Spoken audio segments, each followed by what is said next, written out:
ধন্যবাদ স্বাগতম জনাইছো বাতৰিৰ মাজলৈ উভতিছো আৰু অসম চুক্তি সন্দৰ্ভত মন্ত্ৰী হিমন্ত বিশ্ব শৰ্মাৰ এটা মন্তব্য দফা 6ক লৈ কমিটিয়ে যিখিনি পৰামৰ্শ আগবঢ়াইছিল সেই পৰামৰ্শবোৰ কাৰ্যত যেতিয়া কাৰ্যকৰী বা ৰূপায়ণৰ ক্ষেত্ৰত তাত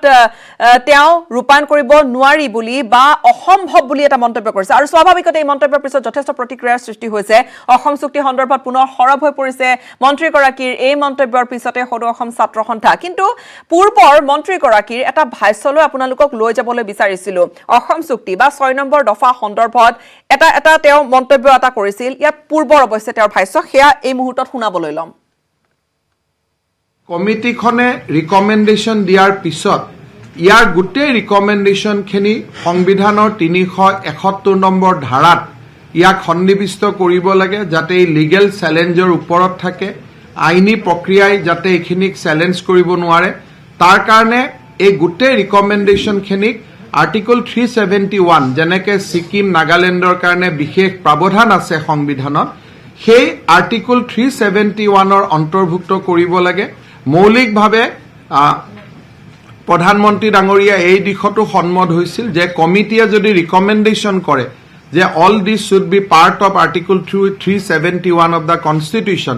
তেতিয়া ভাৰত চৰকাৰে সেই দিশতো বিবেচনা কৰিবলৈ সাজু আছে কিন্তু কমিটিখনে সেই বিষয়ে ৰিকমেণ্ডেশ্যন কৰিব লাগিব আৰু এয়া আছিল মন্ত্ৰীগৰাকীৰ পূৰ্বৰ ভাষ্য যে আৰ্টিকল 371ৰ অধীনত কিবা হাল হলনি কৰিব পৰা যায় নেকি আইনে সেই ধৰণৰ অনুমতি দিব নেকি কনষ্টিটিউচনে সেই ধৰণৰ কিবা সুবিধা ৰাখিছে নেকি পুনৰবাৰ সংযুক্ত হৈছো নিউজ ৰুমৰ পৰা আমাৰ সাংবাদিক তপন তালুকদাৰৰ সৈতে তপন তালুকদাৰ আপোনাৰ পৰা অধিক জানিবলৈ বিচাৰিছো হিমন্ত বিশ্ব শৰ্মাৰ ভাষ্য আপুনি শুনিছে আমি পুনৰ যাম আপোনাৰ ওচৰলৈ কিন্তু এই মুহূৰ্তত যাবলৈ বিচাৰিছো আমাৰ সাংবাদিক বলেন ভট্টাচাৰ্যৰ ওচৰলৈ বলেন ভট্টাচাৰ্য মন্ত্ৰীগৰাকীৰ পূৰ্বৰ এটা ভাষ্য আছিল আৰু আজি মন্ত্ৰীগৰাকীৰ এটা স্থিতি তেওঁ স্পষ্ট কৰি দিছে যে অসম চুক্তি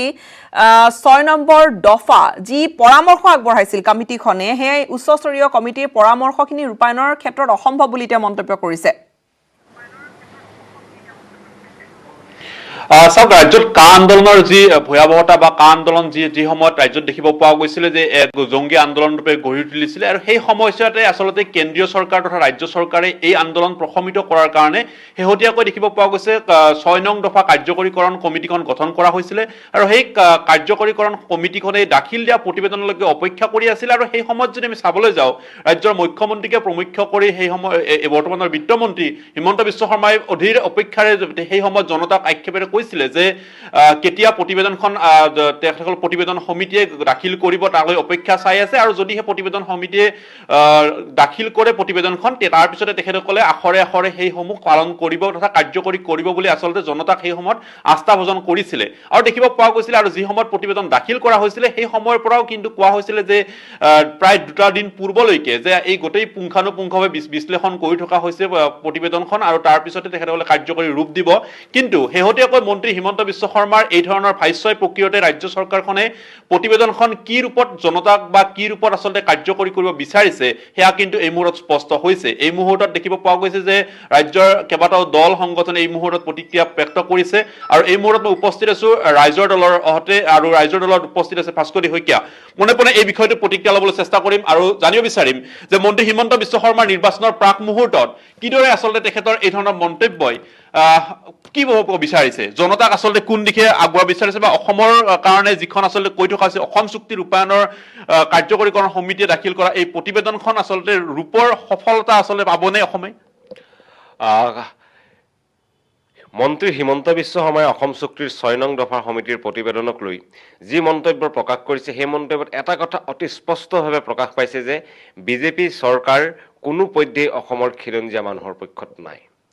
আমি দেখা পাইছিলো যে যেতিয়া কা আন্দোলন তীব্ৰতৰ ৰূপ পাইছিল তেতিয়া তেখেতসকলে অসম চুক্তিৰ 6 নং দফা কাৰ্যকৰী কৰা হ'ব বুলি তেখেতসকলে অসমৰ মানুহক আভুৱা ভৰি এখন সমিতি গঠন কৰি দিছিল স্বয়ং গৃহমন্ত্ৰী অমিত শাহে প্ৰতিশ্ৰুতি দিছিল যে দাড়ি কমা হেৰফেৰ নোহোৱাকৈ এই কমিটিৰ প্ৰতিবেদন পোৱাৰ লগে লগে তেখেতসকলে কাৰ্যকৰী কৰিব প্ৰধানমন্ত্ৰী নৰেন্দ্ৰ মোদীয়ে কৈছিল যে এই সমিতিৰ প্ৰতিবেদন কাৰ্যকৰী কৰিব কিন্তু আমি দেখা পালো যে এই সমিতিৰ প্ৰতিবেদন আজিলৈকে দিল্লী নাপালেগৈ আমি দেখা পালো যে সমগ্ৰ অসমৰ আবেগক লৈ জড়িত সমগ্ৰ অসমৰ ভৱিষ্যতক লৈ জড়িত এই গোটেই বিষয়টোক লৈ কেন্দ্ৰৰ নৰেন্দ্ৰ মোদী চৰকাৰ আৰু দিছপুৰ সৰ্বানন্দ সোণোৱাল চৰকাৰ সম্পূৰ্ণভাৱে লৰা ধেমালি কৰিলে, সম্পূৰ্ণভাৱে অসমবাসী ৰাইজক তেখেতসকলে প্ৰতাৰণা কৰিলে। গতিকে ইয়াৰ পাছত এটা কথা নিঃসন্দেহে ক'ব পাৰি যে বিজেপি চৰকাৰ কোনোপধ্যেই অসমৰ খিলঞ্জীয়া মানুহৰ পক্ষত নাই। কাৰণ অসম চুক্তিৰ 6 নং দফাৰ যিখন প্ৰতিবেদনত সেইখন আমি কৈছিলোঁ যে সাংবিধানিক ৰক্ষা কৱচ, যি সাংবিধানিক ৰক্ষা কৱচে অসমৰ খিলঞ্জীয়া মানুহৰ ৰাজনৈতিক অধিকাৰ, যি অসম চুক্তিৰ এই প্ৰতিবেদন কাৰ্যকৰী হোৱা হ'লে অসমীয়া মানুহৰ অৰ্থনৈতিক অধিকাৰ, ৰাজনৈতিক অধিকাৰ, সমগ্ৰ ভৱিষ্যতটো সুৰক্ষিত হৈ থাকিল সাংবিধানিক ৰক্ষা কৱচৰ জৰিয়তে। কিন্তু আমি দেখা পাইছোঁ যে আমাক এই সাংবিধানিক ৰক্ষা কৱচৰে সুৰক্ষিত কৰিবলৈ বিজেপি চৰকাৰ কোনোপধ্যেই ইচ্ছুক নহয়। কাৰণ তেখেতসকল এতিয়া সম্পূৰ্ণৰূপে বাংলাদেশী, অবৈধ বাংলাদেশী, অবৈধ অনুপ্ৰৱেশকাৰীৰ পক্ষত তেখেতসকলে অৱস্থান গ্ৰহণ কৰিছে আৰু সেইকাৰণে তেখেতসকলে অসমৰ খিলঞ্জীয়া মানুহৰ পক্ষত নাই। এইটো কথা অতি স্পষ্টভাৱে প্ৰকাশ পাই যায়। গোটেই বিষয়টো যদি চাবলৈ যায় তেতিয়াহ'লে দেখিব পোৱা গৈছে যে ৰাজ্যৰ মুখ্যমন্ত্ৰীগৰাকীয়ে আচলতে প্ৰতিবেদন যেতিয়া গ্ৰহণ কৰিছিলে সেই সময়ৰ পৰা কোৱা হৈছিলে যে কেন্দ্ৰীয় চৰকাৰক দাখিল কৰা হৈছে, কেন্দ্ৰীয় গৃহমন্ত্ৰীৰ হাতত দাখিল কৰা হৈছে, সেয়াও আচলতে হৈ নুঠিল বাস্তৱ ক্ষেত্ৰত। আৰু তাৰ পিছত এই ধৰণৰ প্ৰতিক্ৰিয়া, এয়া আচলতে আওপকীয়াকৈ ৰাজ্যৰ মুখ্যমন্ত্ৰীগৰাকীৰে যে সদিচ্ছা নাই অসম চুক্তিৰ 6 নং দফা কাৰ্যকৰীকৰণ সমিতি দাখিল কৰা প্ৰতিবেদনখন কাৰ্যকৰী কৰিবলৈ তেখেতসকলৰ যে সদিচ্ছা নাই, সেয়াই আচলতে আত্মপ্ৰকাশ পাইছে নেকি শেহতীয়াভাৱে? মুখ্যমন্ত্ৰী সৰ্বানন্দ সোণোৱালৰ প্ৰতিশ্ৰুতি দিছিলে। আমি দেখা পাইছোঁ যে সেই সময়ত তেখেতৰ প্ৰতিশ্ৰুতি দিছিল যে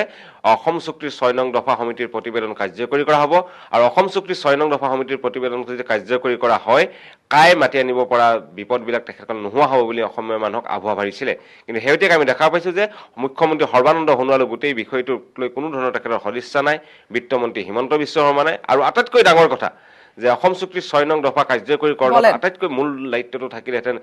কেন্দ্ৰীয় চৰকাৰখনৰ। কাৰণ এইটো অসম চৰকাৰৰ বিষয় নাছিল, এইটো কেন্দ্ৰীয় চৰকাৰৰ বিষয় আছিল। কিন্তু কেন্দ্ৰীয় চৰকাৰৰ বিষয়টোক তিল মানুহ গুৰুত্ব প্ৰদান কৰা নাই। তেখেতসকলে কেৱল অসমলৈ আহিলে অসমৰ মানুহক কয় যে অসম চুক্তিৰ 6 নং দফা সমিতিৰ প্ৰতিবেদন কাৰ্যকৰী কৰা হ'ব, অসমীয়া মানুহৰ স্বাৰ্থ সুৰক্ষিত কৰা হ'ব। অসমলৈ আহিলে প্ৰধানমন্ত্ৰী নৰেন্দ্ৰ মোদীয়ে কয় যে এ ফৰ আছাম, অসম আধুনিক ভাৰতৰ বিকাশৰ ইঞ্জিন, এনেকুৱা ধৰণৰ বিভিন্ন ধৰণৰ তেখেতসকলে কথা কৈ যায়। কিন্তু অসমৰ পৰা গৈ দিল্লী গৈ পোৱাৰ পিছত তেখেতসকলে সম্পূৰ্ণৰূপে অসমৰ কথা পাহৰি যায়। আৰু তেখেতসকলে চাগে এতিয়া পাহৰিয়ে গ'ল যে অসম চুক্তিৰ 6 নং দফা সমিতিৰ প্ৰতিবেদনক লৈ তেখেতসকলে কি তেখেতসকলে প্ৰতিশ্ৰুতি দিছিল সেই কথা চাগে তেখেতসকলে পাহৰিয়ে গ'ল।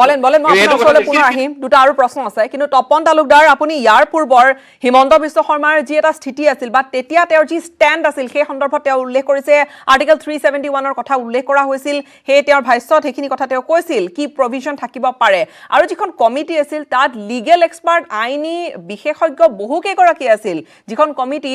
বিপ্লৱ শৰ্মাৰ নেতৃত্বত গঠন কৰি দিয়া হৈছিল। তপন তালুকদাৰ,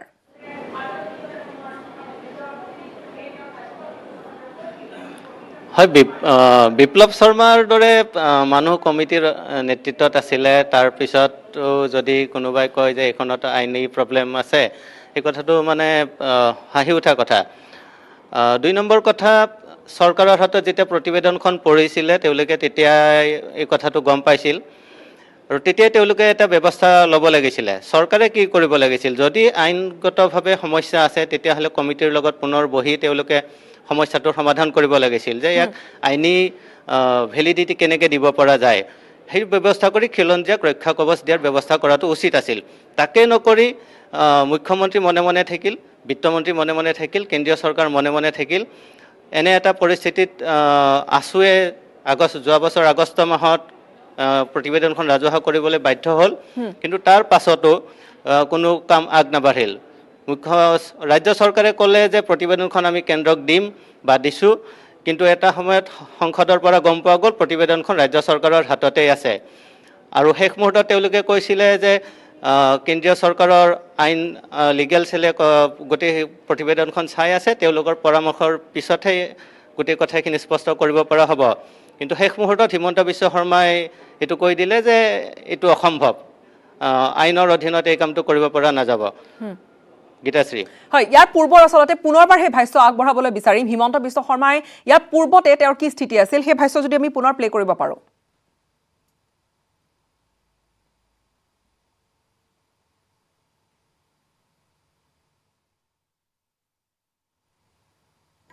হিমন্ত বিশ্ব শৰ্মাই এটা সময়ত আৰ্টিকেল 371ৰ উদ্ধৃতি দি যিখিনি কথা উল্লেখ কৰিছিল, তেওঁৰ সেই তেওঁৰ সেই ভাষ্য পুনৰবাৰ আমি যদি প্লে কৰিব পাৰোঁ, আমি সেয়া প্ৰথমে শুনাই ল'ব বিচাৰিছোঁ। কমিটিখনে ৰিকমেণ্ডেশ্যন দিয়াৰ পিছত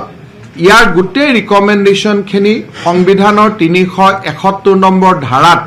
ইয়াক সন্নিবিষ্ট কৰিব লাগে যাতে এই লিগেল চেলেঞ্জৰ ওপৰত থাকে আইনী প্ৰক্ৰিয়াই যাতে এইখিনিক চেলেঞ্জ কৰিব নোৱাৰে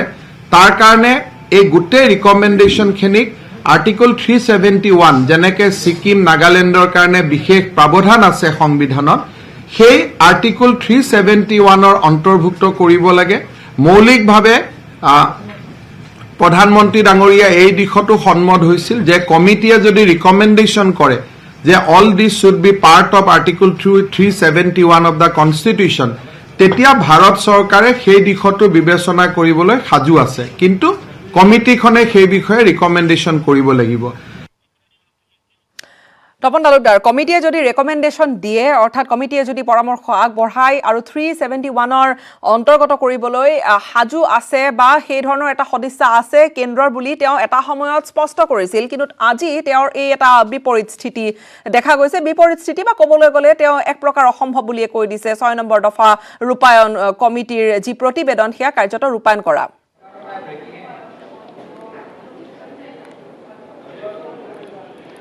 হয় সেইটোৱে খুব আচৰিত কথা যে যেটো সময়ত হিমন্ত বিশ্ব শৰ্মাই নিজে এটা সময়ত কৈছিলে যে কমিটিয়ে পৰামৰ্শ দিলে আমি এইখিনি কৰিবলৈ সাজু আছো কিন্তু এই মুহূৰ্তত তেওঁ নিজে সেই নিজৰ প্ৰতিশ্ৰুতি পাহৰি গৈছে আৰু তেওঁ কৈছে যে এইটো অসম্ভৱ আমাৰ কথা হ'ল আমাৰ ক'বলগীয়া আমি অসমবাসী ৰাইজে কি বিচাৰোঁ অসমবাসী ৰাইজে বিচাৰে আমাৰ সাংবিধানিক ৰক্ষা কৱচ এতিয়া কথা হ'ল সেইখিনি ৰক্ষা কৱচ দিয়াটো চৰকাৰৰ দায়িত্ব আৰু সেইকাৰণে চৰকাৰৰ ওপৰত ৰাইজৰ আস্থা প্ৰকাশ কৰি বিজেপিৰ ওপৰত আস্থা প্ৰকাশ কৰি তেওঁলোকক শাসনলৈ আনিছিল কিন্তু এতিয়া কথা হৈছে আৰ্টিকল 371ৰ অধীনত যদি আনিব লগা হয় এই কামটো কৰিব কোনে হিমন্ত বিশ্ব শৰ্মাই খুব তৰলভাৱে কৈছে যে সুপ্ৰিম কোৰ্টক উলংঘা কৰি আমি এইটো কাম কৰিব নোৱাৰোঁ এতিয়া কমিটিয়ে সুপ্ৰিম কোৰ্টক গৈ সন্মান কৰক সুপ্ৰিম কোৰ্টক সন্মান কৰা কামটো কমিটিৰ নহয় সুপ্ৰিম কোৰ্টক যদি কিবা কাৰণত সন্মান কৰাব লাগে তেওঁলোকক লিগেলি ইয়াৰ গোটেই কামটো কৰিব পৰা ব্যৱস্থা এটাৰ আণ্ডাৰত আনিব লাগে তেতিয়াহ'লে সেই কামটো কৰিব লাগিব ৰাজ্য চৰকাৰ কেন্দ্ৰীয় চৰকাৰে মিলি সেইকাৰণে এতিয়া গোটেই পৰিঘটনাটো গোটেই প্ৰসংগটো এতিয়া অসমবাসীক মানে চৰম মিথ্যাচাৰৰ ক'বলৈ গ'লে ছবিখন আচলতে স্পষ্ট নহয় বা ৰাজ্য চৰকাৰৰ স্থিতি কি সেই সন্দৰ্ভতো যেন ছবিখন স্পষ্ট নহয় ধন্যবাদ জ্ঞাপন কৰিছোঁ তপন তালুকদাৰ পৰৱৰ্তী সময়ত পুনৰ আপোনাৰ ওচৰলৈ যাম আৰু এই মুহূৰ্তত এটা সমূহ বাণিজ্যিক বিৰতিৰ সময় হৈছে বিৰতিৰ পিছতে থাকিব অধিবাৰীত এটা ভয়ানক পথ দুৰ্ঘটনা সংঘটিত হৈছে গছৰ মূৰহাত তীব্ৰবেগী অল্টো বাহনে খুন্দা মাৰিছে আৰু দুৰ্ঘটনাত থিতাতে মৃত্যুক আঁকোৱালি লৈছে 3গৰাকী লোকে নলবাৰীৰ পৰা গোলাঘাট অভিমুখে গৈ আছিল এই বাহনখন নিহত লোককেইজন কনকসেন দাস ফুলেন বৰ্মন আৰু কাৰ্বি আংলঙৰ বীৰেন ৰংহাংপি বুলি জানিব পৰা গৈছে দুৰ্ঘটনাগ্ৰস্ত বাহনখনৰ নম্বৰো জনাম AS01 EA4672 এটা ভয়ানক দুৰ্ঘটনা 3গৰাকী লোকে থিতাতে প্ৰাণ হেৰুৱাইছে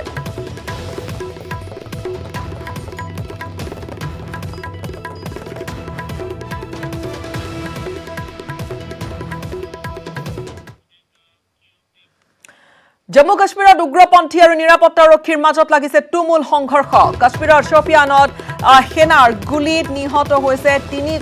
তিনিটা সন্ত্ৰাসবাদী সেনাৰ গুলীত নিহত হৈছে 3 সন্ত্ৰাসবাদী লস্কৰে তয়বাৰ সদস্য বুলি জানিব পৰা গৈছে নিহত 3 সন্ত্ৰাসবাদী কেইটাৰ পৰা উদ্ধাৰ কৰা হৈছে মাৰণাস্ত্ৰসহ বিস্ফোৰক সামগ্ৰী সমগ্ৰ অঞ্চলটোতে সেনাৰ অভিযান অব্যাহত আছে পুনৰ জনাম কাশ্মীৰৰ শোপিয়ানত জম্মু কাশ্মীৰত উগ্ৰপন্থী আৰু নিৰাপত্তাৰক্ষী বাহিনীৰ মাজত লাগিছে তুমুল সংঘৰ্ষ কাশ্মীৰৰ শোপিয়ানতে সংঘৰ্ষ আৰু সেনাৰ গুলীত নিহত হৈছে 3টাকৈ সন্ত্ৰাসবাদী সেনাৰ গুলীত নিহত 3টা সন্ত্ৰাসবাদী ভয়ংকৰ এই উগ্ৰবাদী সংগঠন লস্কৰে তয়বাৰ সদস্য বুলি জানিব পৰা গৈছে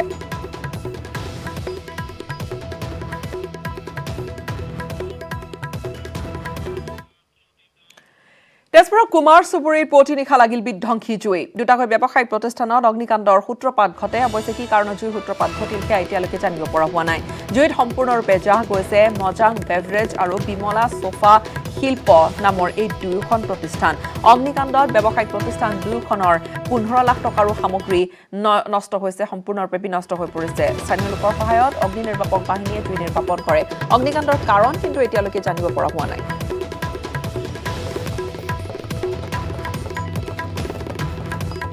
লগাইছে শ্বৰ্ট চাৰ্কিট হ'ব যেন লগা নাই কেলে মই প্ৰায় আহালৈকে হেৰি আছিলে কাৰেণ্ট আছিলে তাৰ কিছু আগত গৈছে মানে কৈছে মানুহে ওচৰৰ মানুহে কৈছে আৰু কিমানমান সময় লাগিছে যিটো অনুভৱ আমি যেতিয়া খবৰ পাইছোঁ তেতিয়া 4 বাজিছে যিমানখিনি জ্বলি হ'ল সেইখিনি কমেও 1-1.5 ঘণ্টা আগত জ্বলিছে গতিকে ভাবিছোঁ 2মান বজাৰ পৰা লাগিছে মোৰ যিখিনি ফাৰ্নিচাৰ আছিল আনুষংগিক কাপোৰ লোকৰ বনাবলৈ দিয়া সোফা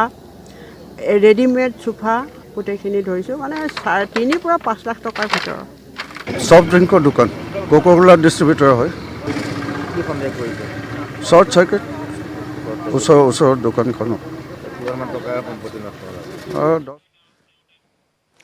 দুধনৈৰ ডাবলিত নিশা এক ভয়ংকৰ পথ দুৰ্ঘটনা তীব্ৰবেগী বাহনৰ খুন্দাত হিতাতে নিহত হৈছে 2 বাইক আৰোহী সম্পূৰ্ণ ক্ষতবিক্ষত অৱস্থাত উদ্ধাৰ কৰা হৈছে মৃতদেহ দুটা মৃত লোক দুজনৰ পৰিচয় এতিয়ালৈকে জানিব পৰা হোৱা নাই 17 নম্বৰ ৰাষ্ট্ৰীয় ঘাইপথত সংঘটিত হৈছে এই দুৰ্ঘটনাটো আৰক্ষী মৃতদেহ দুটা উদ্ধাৰ কৰি মৰণোত্তৰ পৰীক্ষাৰ ব্যৱস্থা কৰিছে দুৰ্ঘটনা সংঘটিত কৰা বাহনখনৰ সন্ধানতো অভিযান অব্যাহত ৰাখিছে আৰক্ষীয়ে